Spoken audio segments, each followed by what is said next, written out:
Assalamualaikum warahmatullahi wabarakatuh. Kami dari kelompok 10 akan mempresentasikan materi kami yang berjudul analisis titik impas, yang dimana pengertian analisis titik impas. Analisis titik impas atau analisis pulang pokok atau dikenal dengan nama analisis break-even point merupakan salah satu analisis keuangan yang sangat penting dalam perencanaan keuangan perusahaan. Analisis titik impas sering disebut analisis perencanaan laba atau profit planning. Analisis titik impas digunakan untuk mengetahui pada titik berapa hasil penjualan sama dengan jumlah biaya. Melalui analisis titik impas, kita akan dapat mengetahui bagaimana hubungan antara biaya tetap, biaya variabel, keuntungan, dan volume kegiatan, penjualan atau produksi.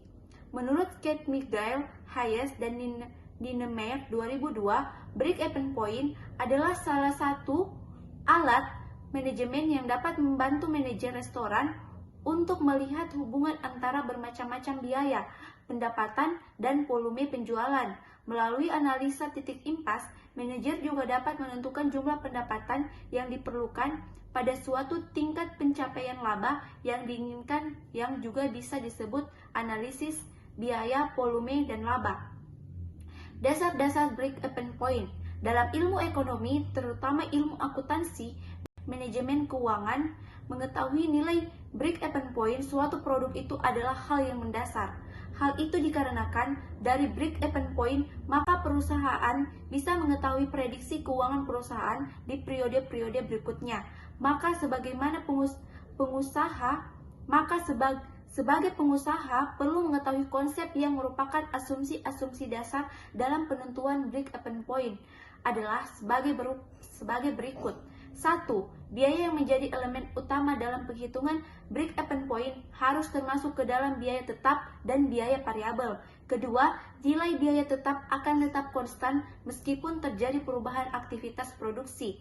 3. Nilai biaya variabel secara keseluruhan akan berubah sesuai dengan perubahan volume kapasitas produksi. 4. Selama periode analisis adalah harga jual per unit tetap, sehingga selama waktu tersebut tidak ada perubahan harga jual dari perusahaan.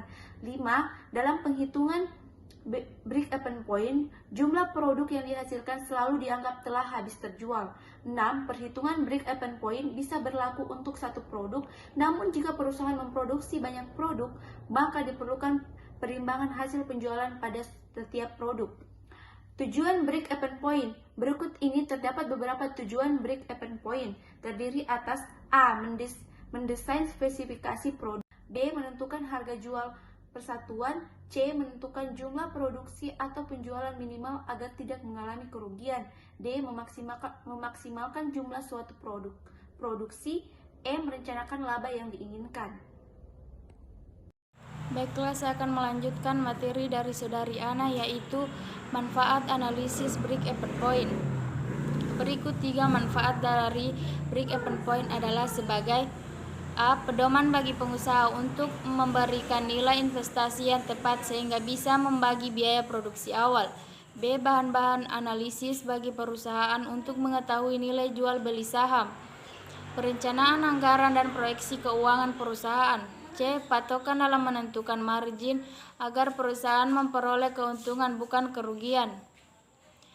D. Pada dasarnya, dengan mengetahui nilai ini, maka akan lebih mudah bagi perusahaan untuk menentukan kebijakan pada periode berikutnya.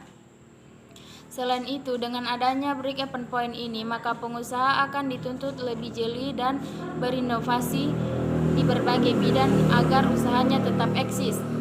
Pembentuk break-even point. Dalam pendapatan sebuah nilai break-even point, terdapat 4 elemen pembentuk.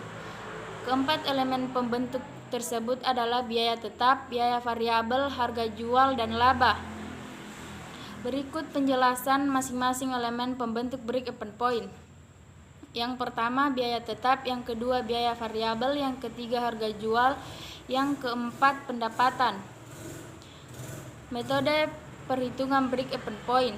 Berikut terdapat 3 rumus yang digunakan dalam menghitung break-even point. Yang pertama, break-even point unit sama dengan biaya tetap per harga per unit, biaya variabel per unit. Yang kedua, open point nilai penjualan sama dengan biaya tetap per 1 kurang biaya variabel per harga.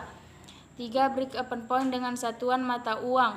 Break even point mata uang sama dengan biaya tetap per kontribusi margin per unit per harga per unit.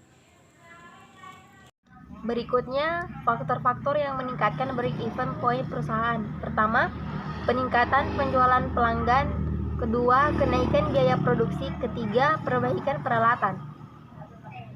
Cara mengurangi BAP. Agar bisnis menghasilkan keuntungan lebih tinggi, BAP harus diturunkan. Berikut cara paling efektif untuk menguranginya. Pertama, naikkan harga produk. Ini adalah sesuatu yang tidak semua pemilik bisnis ingin lakukan tanpa ragu-ragu karena takut kehilangan beberapa pelanggan. 2. Lakukan outsourcing. Profitabilitas dapat meningkat ketika bisnis memilih outsourcing yang dapat membantu mengurangi biaya produksi ketika volume produksi meningkat. Asumsi BAP. Terdapat beberapa asumsi dasar dalam analisis break-even point, yaitu Horngren 2006 447. Pertama, satu-satunya faktor yang memengaruhi biaya adalah perubahan volume. Kedua, manajemen menggolongkan setiap biaya atau komponen biaya gabungan, baik sebagai biaya variabel maupun biaya tetap. 3. Beban dan pendapatan adalah linier di seluruh cakupan volume relevannya. 4. Tingkat persediaan tidak akan berubah. Kelima, penjualan atas gabungan produk tidak akan berubah. Penjualan gabungan merupakan kombinasi produk yang membentuk total penjualan. Baiklah, mungkin itu saja pemaparan materi dari kami. Lebih dan kurangnya mohon dimaafkan. Wabillahi taufiq wal hidayah. Wassalamualaikum warahmatullahi wabarakatuh.